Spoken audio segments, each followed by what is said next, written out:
तकलीफ ही पैदा करेगा। इसलिए ऐसे लोगों से बचकर रहना चाहिए। मैं तो कहती हूँ ऐसे लोगों से दोस्ती करने की भी कोई ज़रूरत नहीं है, भले वो आपके थोड़ा काम आता है, लेकिन वो थोड़ा काम जब उसका मन गुस्से वाला हो जाएगा तो आपका सारा बिगाड़ा कर देगा। तो हमेशा अच्छे लोगों से ही दोस्ती करो, क्योंकि देखो दोस्ती जीवन में ऐसी चीज़ है जो हमें बहुत आगे ले जाती है।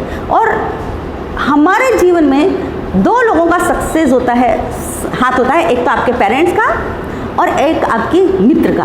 अगर अच्छा मित्र है तो आपको बहुत ऊंचाई पर ले जाएगा, बहुत प्रोग्रेस पर ले जाएगा, और मित्र अच्छा नहीं है तो आपको बहुत पीछे ले जाएगा, आपको गंदी आदतों में डाल देगा। तो जब हम देखो 2 रुपये की चीज़ खरीदते हैं, 10 रुपये की भी चीज़ खरीदते हैं, अगर आपको 10 रुपये का पेन खरीदना हो तो आप सोचते हो कि यार 10 रुपये में इससे ज़्यादा अच्छा पेन मिल जाए तो वो ना लूँ। 10 बार देखते हो, 10 पेन देखोगे तो एक पेन खरीदोगे। तो आप दोस्ती के मामले में क्यों नहीं ये सेलेक्ट करते हो कि नहीं ये व्यक्ति अच्छा है, इससे ही हमारी दोस्ती करनी चाहिए, यही हमारी प्रोग्रेस में मदद करने वाला है और इसके थ्रू ही हम अच्छा सीख सकते हैं। 5 नंबर का श्लोक। अब यहाँ मनुष्य की 4 क्वालिटी बताई गई है। जिस प्रकार सोने को 4 क्वालिटी से परखा जाता है, 4 तरीके से परखा जाता है, इस प्रकार मनुष्य में भी 4 क्वालिटी होनी ही चाहिए, तभी हम उसे अच्छा व्यक्ति मान सकते हैं। यथा चतुर्भ्य कनकम परीक्षते। जिस प्रकार सोने को 4 प्रकार से परखा जाता है, सोना होता है, मिट्टी से निकलता है, और देखो हर चमकती हुई चीज़ सोना नहीं होती है, कितनी भी आर्टिफिशियल चीज़ होती है, 10 रुपये मिलती है, 100 रुपये मिलती है, 500 रुपये मिलती है, 1000 रुपये में मिलती है, लेकिन सोना थोड़ी होती है। जब हम उनको बेचने जाएंगे तो उसकी कोई वैल्यू आने वाली नहीं है। सोना सोना ही होता है। लेकिन सोने को 4 प्रकार से परखा जाता है। निघर्षण यानी घिस कर, रबिंग कर। अगर हम बेचने जाएंगे ना तो कसौटी पर घिस कर देखेगा, फिर पता लगा लेगा हाँ सोना है, और उसको घिस कर ही पता चल जाता है कि कितने कैरेट का सोना है। तो निघर्षण यानी रबिंग, छेदन यानी कटिंग, काट कर, ताप यानी तपा कर, और ताड़ने यानी कूट कर। अब देखो गोल्ड अगर घर में रखा है तो क्या वैल्यू इसकी, घर में भले 1 किलो भी सोना रखा हो तो क्या पता चलेगा किसी को, लेकिन आपने जब पहना हो उस चीज़ को, वो दिखता हो तो पता चलेगा अरे यार ये तो बहुत रिच है, बहुत अच्छा व्यक्ति है, बहुत संपन्न व्यक्ति है, और अपने आप सम्मान होने लग जाएगा। भले वो हमारा गोल्ड किसी के काम का नहीं है, लेकिन दिखावा जरूरी है दुनिया में, तो वहाँ हमारा सम्मान होने लग जाएगा। तो सोने को अब देखो एक सोना है तो हमारे घर में भले 10 ग्राम रखा हो या 1 किलो रखा हो या 50 ग्राम भी रखा हो, लेकिन उसकी जब तक अंदर है तब तक दिखता नहीं है, तब तक दूसरों के लिए उसका महत्व नहीं है। लेकिन अगर जब हमने पहन लिया उसको तो उसकी वैल्यू भी बढ़ी, सोने की वैल्यू तो बढ़ी और पहनने वाले की भी वैल्यू बढ़ी। तो जिस प्रकार सोने को 4 प्रकार से परखा जाता है, कूट कर, काट कर, तपा कर और घिस कर, उसी प्रकार यथा चतुर्भी पुरुषः परीक्षते, उसी प्रकार मनुष्यों, पुरुष का मतलब यहाँ खाली जेंट्स नहीं निकाला है, बल्कि सब प्रकार के मनुष्य को भी 4 प्रकार से परखा जाता है। श्रुतेन यानी उसके नॉलेज से, सील यानी कैरेक्टर से, गुणेन यानी उसकी उसमें जो क्वालिटी है उससे, और कर्मणा यानी एक्शंस से। अब देखो अगर बहुत नॉलेज है, कोई MBBS है या सर्जन डॉक्टर भी बहुत बड़ी डिग्री है, लेकिन कुछ करता ही नहीं, घर में ही बैठा रहता है, तो उसके नॉलेज से क्या फ़ायदा, उसकी इतनी बड़ी डिग्री होने से भी क्या फ़ायदा। यानी कि अगर उसके पास नॉलेज है तो उसको कर्म भी करना पड़ेगा। और अगर वो डॉक्टर भी है और कर्म भी कर रहा है, बहुत अच्छी हॉस्पिटल है उसका, लेकिन उसका बिहेवियर बराबर नहीं है, उसका कैरेक्टर बराबर नहीं है, तो कौन उसके यहाँ जाएगा। तो यहाँ चारों चीज़ें होनी चाहिए। कौन सी, नॉलेज भी, अच्छा कैरेक्टर भी, उसमें गुड क्वालिटी भी, और एक्शन भी, एक्टिविटी भी। ये 4 चीज़ें जब होंगी तभी मनुष्य का महत्व होगा। अब 6 नंबर का श्लोक देखो।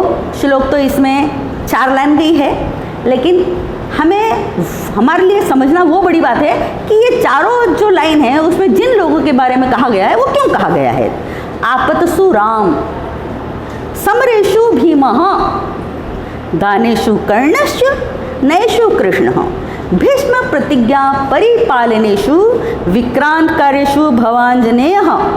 आपत्तियों में राम, पहली बार सु लगा है, 7वीं विभक्ति बहुवचन, आपत्तियों में राम। रामायण के मेन कैरेक्टर है राम और सीता, और इनका पूरा जीवन तकलीफ में ही गया। 10 साल के थे जब तक मम्मी के पास रहे। उसके बाद वो गुरुकुल चले गए और गुरुकुल से पढ़कर आए तो इनके गुरु एक राक्षसी को मारने के लिए ले गए। वहीं से सीता स्वयंवर का इन्हें इनविटेशन मिला तो इनके गुरु वहाँ लेकर चले गए। नो वहाँ सीता स्वयंवर हो गया और वहाँ से आए जब इनके फादर ने सोचा कि चलो इनको राज तिलक कर दो, और तभी उनकी छोटी मदर कैकेयी ने इन्हें वनवास दिला दिया। तो इनका पूरा जीवन तकलीफ में ही बीता। तो आपत्ति में राम जैसी परेशानी किसी ने नहीं देखी। समरेशु भीमः, उस समय महाभारत के समय में भीम सबसे शक्तिशाली थे और 1000 हाथियों का बल इनमें था और युद्ध में इनसे ज़्यादा महारथी कोई नहीं था। बहुत सारे युद्ध जीते। तो युद्धों में भीम। दानेशु कर्णश, कर्ण के बारे में तो आप अच्छे से जानते हो कि दानों में कर्ण जैसा कोई दानवीर था ही नहीं। जो उनका जब बर्थ हुआ था तभी उनके साथ कवच और कुंडल थे और उसके साथ ही उनको ये आशीर्वाद भी था कि जब तक वो कवच और कुंडल यानी आर्मर और कुंडल उनके साथ रहेगा तब तक उनकी मृत्यु होगी नहीं। लेकिन महाभारत के युद्ध में कृष्ण ने इंद्र से रिक्वेस्ट की और इंद्र ने ब्राह्मण का रूप धारण करा और कवच और कुंडल उनसे मांगे और उन्होंने अपने कवच और कुंडल दे भी दिए। उन्हें पता था कि जब मैं कवच और कुंडल दे दूंगा तो मेरी मृत्यु निश्चित है। लेकिन तो भी चूंकि उनके यहाँ कोई मांगने आया था, अभी हमने पहले ही एक श्लोक में बताया है कि जो अगर आत्मसम्मान बेचकर हमारे यहाँ कुछ लेने आता है तो हमें दे ही देना चाहिए। अगर हम नहीं देते तो उससे पहले हम मरे हुए के समान हैं। तो दानवीर कर्ण इतने महान थे, उन्हें पता था कि मैं दे दूंगा उसके बाद मेरी मृत्यु निश्चित है, फिर भी वो चिंता करे बगैर वो उनको दे देते। इसलिए वो आज इंद्र से ज़्यादा महत्व कर्ण का है। नैशो कृष्ण, और कृष्ण के बारे में तो क्या कहा जाए, नीतियों में तो उनके जैसा कोई है ही नहीं। महाभारत अगर जीती गई तो कृष्ण की नीतियों के कारण ही जीती गई।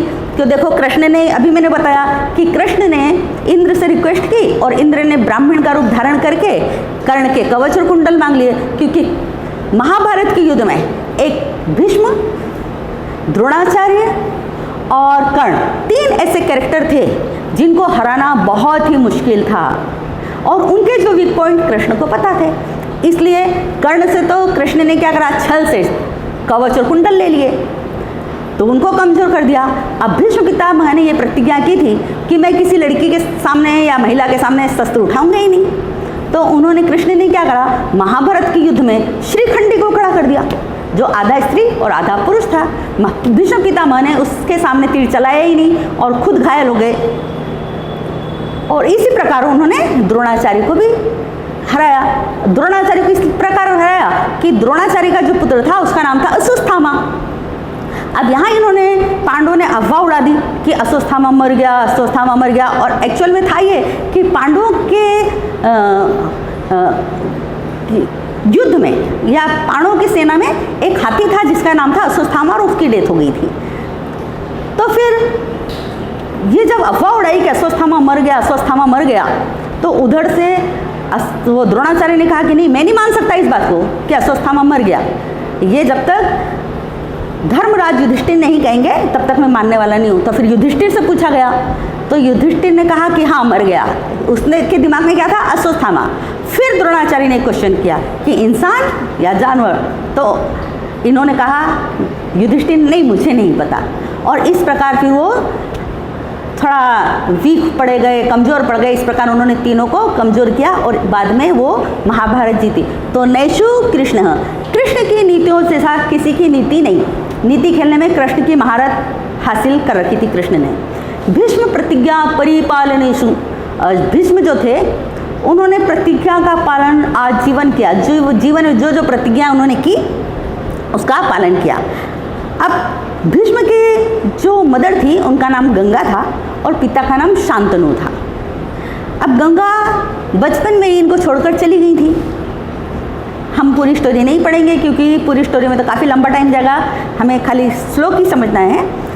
तो इनके जो पिता शांतनु थे, जब गंगा इनको छोटेपन में ही छोड़ के चली गई बचपन में, तो इनके पिता जो शांतनु थे वो सत्यवती एक राजकुमारी थी उसकी तरफ अट्रैक्ट हुए।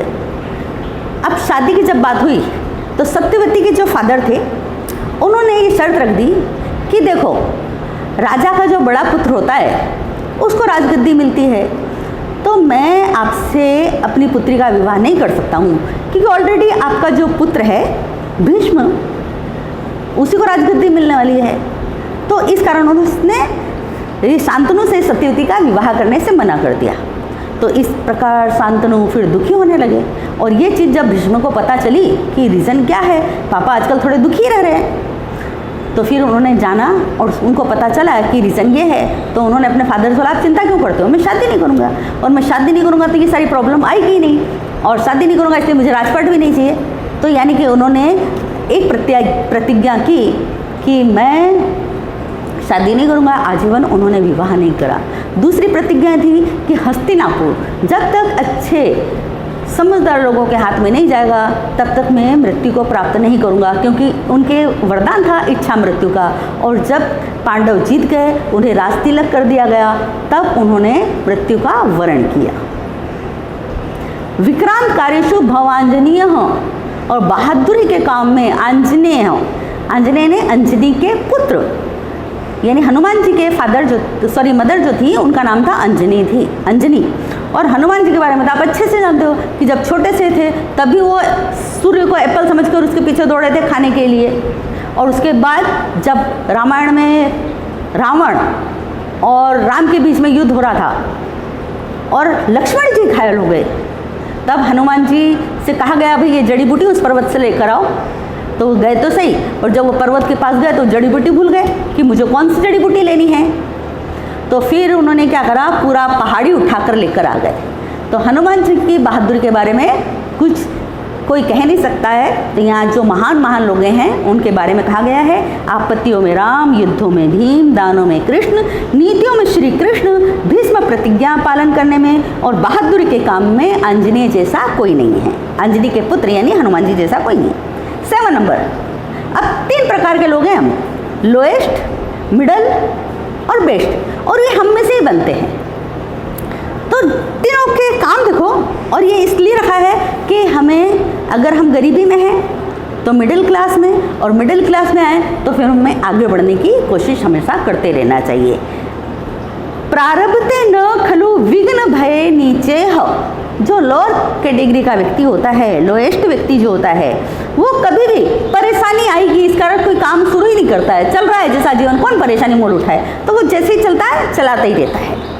प्रारब्ध विघ्न भीता विरमंती मध्याहा। और जो मिडिल क्लास का व्यक्ति है, अब वो ऊपर तो आगे जाने का तो सोचता है और किसी काम को शुरू भी करता है, चलो कोई बिजनेस शुरू कर लो, कोई दुकान खोल लो, कुछ भी कर लो, लेकिन उसको बार बार जो परेशानी आती है ना, उसके कारण बीच में छोड़ देता है। विघ्न है पुनः पुनः अपि प्रतिहन्यमानः।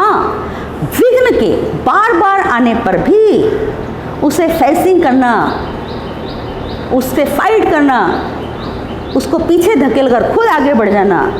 प्रारब्ध च उत्तम जना न परित्यजन्ति। तो ये किसी काम को शुरुआत करके छोड़ता नहीं है, वो हायर क्वालिटी का व्यक्ति होता है, बेस्ट क्वालिटी का व्यक्ति होता है। वापस से जो लोअर कैटेगरी का व्यक्ति होता है वो विघ्न के डर से किसी काम को शुरू ही नहीं करता है। मिडिल क्लास का व्यक्ति काम शुरू तो करता है लेकिन बीच में ही छोड़ देता है, और परेशानियों के बार बार आने पर भी उससे फाइट करते हुए भी जो उत्तम कैटेगरी का व्यक्ति होता है, बेस्ट क्वालिटी का व्यक्ति होता है, वो उस काम को छोड़ता नहीं है और आगे बढ़ता जाता है, और जो उसका उद्देश्य होता है वो पूरा करता रहता है। इसका मतलब यह है कि अगर हम कोई काम करेंगे तो तकलीफ तो आएगी ही, लेकिन तकलीफ से घबराना नहीं है, परेशान नहीं होना है, हमें उससे फाइट करना है, उसे फेस करना है और आगे बढ़ने के लिए हमेशा प्रयास करते रहना है। इसी के साथ ही आपका ये चैप्टर समाप्त हो गया है, और जो भी चीज़ें होंगी, मटेरियल होगा, आपको मिल जाएगा। Thank you.